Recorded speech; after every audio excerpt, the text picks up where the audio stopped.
Hi mga kaibon! Welcome back po sa channel natin, Ibon at Iba Pa. Sa mga hindi pa po pala nakasubscribe dyan, subscribe na po kayo. At pakihit na rin po yung notification bell para updated po kayo sa mga bagong video na ina-upload natin every week. At yung FB page po pala natin mga kaibon, paki-follow, like and share na rin po pala. Kasi dun po tayo nagbibigay ng update at dun po tayo namimigay ng ibon. Pag naisipan natin mamigay ng ibon, inakay, itlog na fertile, dun po tayo namimigay mga kaibon. At salamat po pala sa mga supporter natin sa Shopee mga kaibon, at may nagbigay pala ng positive review doon. Maraming salamat. At sabi doon sa review is nag-breed na yung ibon nila gamit yung patoka natin mga kaibon. Kaya nakakataba po ng puso. Kaya maraming salamat po sa inyo mga kaibon sa suporta nyo. At syempre ngayong week na to mga kaibon, napaka-interesting, napakaganda ng topic natin mga kaibon. Kasi ang pag-uusapan natin mga kaibon is 10 ibon na siguradong hahanapin this coming December. Kasi syempre, nagde-December na mga kaibon, may mga kaibon tayong gustong regaluhan yung sarili nila mga kaibon. Ito yung mga ibon na usually na hinahanap nila mga kaibon. At syempre, magbibigay din tayo. Ako personally mga kaibon, magbibigay ako ng dream bird na gusto kong ipares, yung parisang pinapangarap ko na matupad mga kaibon. Okay? Abangan nyo yan mga kaibon.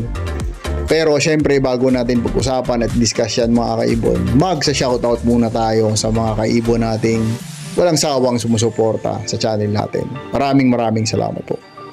Okay mga kaibon, syempre ngayon mag-shoutout muna tayo sa mga solid supporter natin mga kaibon, at nagpapasalamat po tayo sa inyo kasi grabing suporta nyo. Maraming salamat po. Shoutout unang-una sa lahat syempre sa PPSM Birds Incorporated, kay Kaibon Sir Dicky Lennon, Aldrin Martinez, Dan Katian, and Pauline Avery, kay Kaibon Silvero Magbanwa, Eli Sarmiento ng Pampanga, Angelo Villena ng Cabanatuan, Kaibon Jobert Casal JTV, Carl Hyacinth, kay DL Mini Avery ng Makati, Nice, Carla Distora, kay Chris Distora, Mac John Basco, J. Case Mini Avery. Shout out kay Kaibon Edel Briel Inano, John Ramos, Ian C. Mini Avery ng Gapan, Lunchy Boy, Ate Seth, KJ Mini Avery ng Samar, Elmer Sinedosa ng Binangon Rizal, buhay po kayo dyan,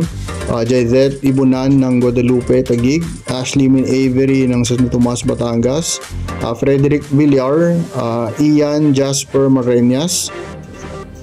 Shout out pala kay Mr. Jam at ang anak niyang si Putaro. Maraming salamat po sa suporta niyo mga kaibon. Okay, ngayon mga kaibon, syempre i-discuss na natin yung napakagandang topic natin, yung 10 ibon na siguradong hahanapin this coming December.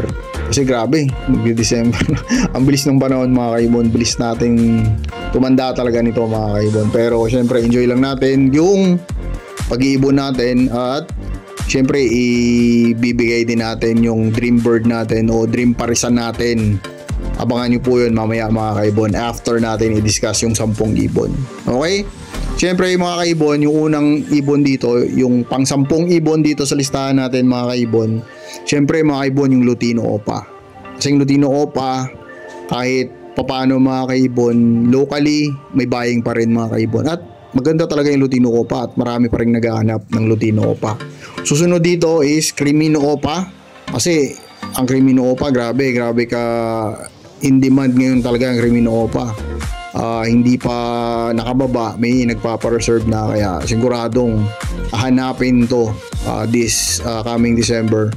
Kasi nga napakaganda naman talaga mga kaibon. Ang pang-8 nating ibon, kasi pang siyam yung Crimino Opa, yung pang-8 natin is Par Blue Opa Dan Palo na kak mga kaibon. Kasi dami pa rin nagpa-project, dami pa rin gustong mahumawak ng ganung klaseng ibon, kaya marami pa rin talagang maghahanap ng Par Blue Opa Dan Palo na kak mga kaibon. Ang susunod dito mga kaibon, syempre mga visual na. Ang pang-7 is Aqua Opa Dilute. Napaganda ng Aqua Opa Dilute mga kaibon, kaya maganda na mayroon din tayo nito kasi sigurado may maghahanap din ito mga kaibon.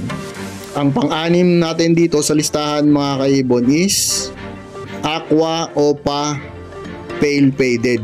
Grabe, kung nakita kayo ng Aqua Opa Pale Faded sa personal mga kaibon, napakagandang ibon naman talaga. Sobrang ganda at wala akong masabi, napakagandang ibon talaga na Aqua Opa Pale Faded o Aqua Opa PSL yung sinasabi nila. Napakaganda, kaya marami ring maghahanap nito this coming December. Pang-anim po natin yung ibon na sa listahan natin mga kaibon. Okay, ang susunod syempre is Aqua Opa Ino. Mapa B1 o B2 man yan, ang Aqua Opa Ino, ang dami pa rin talagang naghahanap mga kaibon. Baka may rason kung bakit maraming naghahanap ito mga kaibon. Siyempre ang unang rason doon, napakaganda, sobrang lamig sa mata ng ibon na to, at minsan nagkakaroon siya ng buying, at sana magkaroon siya ng buying mga kaibon para maraming mag-ibon nating matuwa dahil sa ibon na to. Yan po yung pang-limang ibon natin mga kaibon. Yung pang-apat na ibon natin, syempre Aqua Opa Dunfalo mga kaibon, especially na yung cock mga kaibon, kasi ito na yung mga ginagamit sa project ngayon mga kaibon. Mga bagong banggaan na naman mga kaibon, i-discuss natin rin yan maya-maya after natin ibigay yung 10 ibon na siguradong maraming mag-aanap this coming December. Yan po yung pang-apat natin, Aqua Opa Dunfalo na cock mga kaibon. Okay, yung pang-tatlo na sa listahan natin is Aqua Opa Homozygote Ino o Aqua Opa Ino Homozygote mga kaibon. Grabe, bihira to sa market pa ngayon mga kaibon, bihira pa itong lumabas, pero napakagandang ibon ito mga kaibon. Sobrang solid ng ibon na to, kaya nasa pang-tatlong nasa pang-top 3 siya natin mga kaibon na hinahanap this coming December. Napakaganda, solid na ibon to. Grabe ang ganda nito. Okay, syempre yung number 2 natin is YF Opa Ino mga kaibon. Yellow Face Opaline Ino. Grabe, kung nakita nyo lang mga kaibon, napakagandang ibon naman talaga nito sa personal mga kaibon, at ang daming naghahanap. Ang naghanap siguro sa akin ito mga kaibon, may mga 10 tao na nag-inquire sa akin ito about YF Opa Ino. Wala pa tayong pang out. Hopefully by December marami na tayong pang out mga kaibon. Pag may naghahanap, may mabibigay na tayo na ganitong mutation, pero ngayon wala pa tayong mai-out o maibibigay sa kanila, at hopefully magkaroon ng buying ito at pumatok to o pumutok din to yung ibon na to mga kaibon. YF Opa Ino pang number 2, kasi grabe, so personal sobrang ganda talaga. Matutulo ang laway nyo pag nakita nyo sa personal mga kaibon, napakaganda. Okay, syempre ang number 1 natin is Yellow Face Opa Dunfalo pa rin mga kaibon. Kasi Yellow Face Opa Dunfalo, syempre pag Dunfalo, mataas pa rin yung value niya talaga mga kaibon, at syempre marami pa rin gustong magkaroon nito mga kaibon, kasi napakaganda rin naman talaga. Sobrang gandang ibon na to, especially na yung mga cock mga kaibon, kasi yung hen sa Dunfalo, alam naman natin, nabibreed naman talaga sila mga kaibon. No doubt na hindi sila mabibreed sila. It's just that sobrang matured talaga. Matagal nyo sila hintayin talaga na maggumulang bago nyo mabreed talaga mga kaibon. Kasi kung isasalang nyo ng bata pa 6 months, 7 months, magsasayang lang kayo ng oras mga kaibon. Kaya yun nga, pero nabibreed to mga kaibon, sigurado po yun.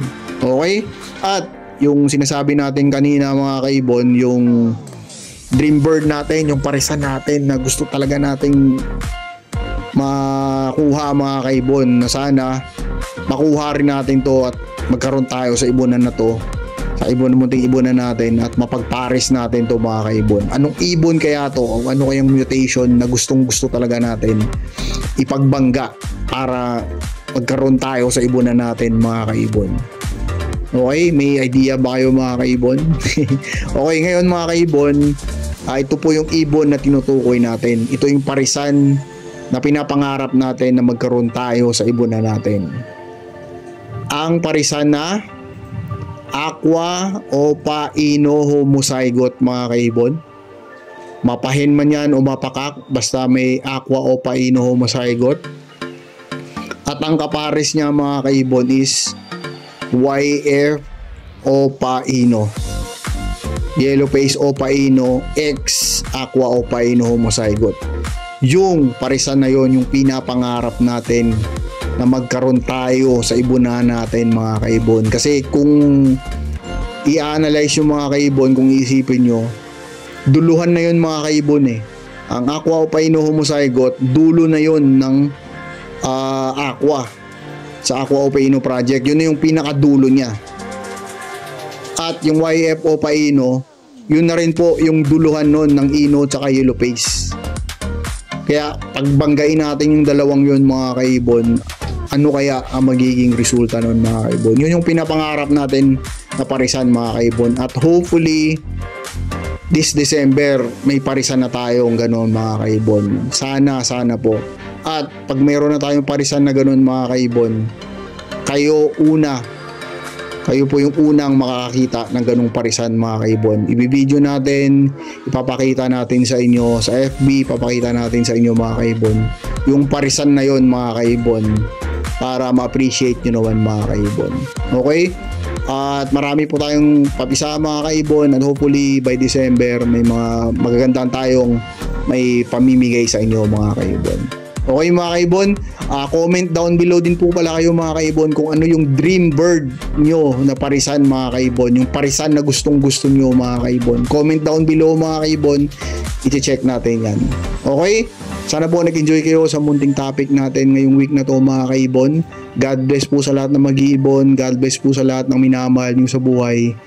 See you next time po mga kaibon. Ibon at iba pa. Maraming salamat po. Bye mga kaibon.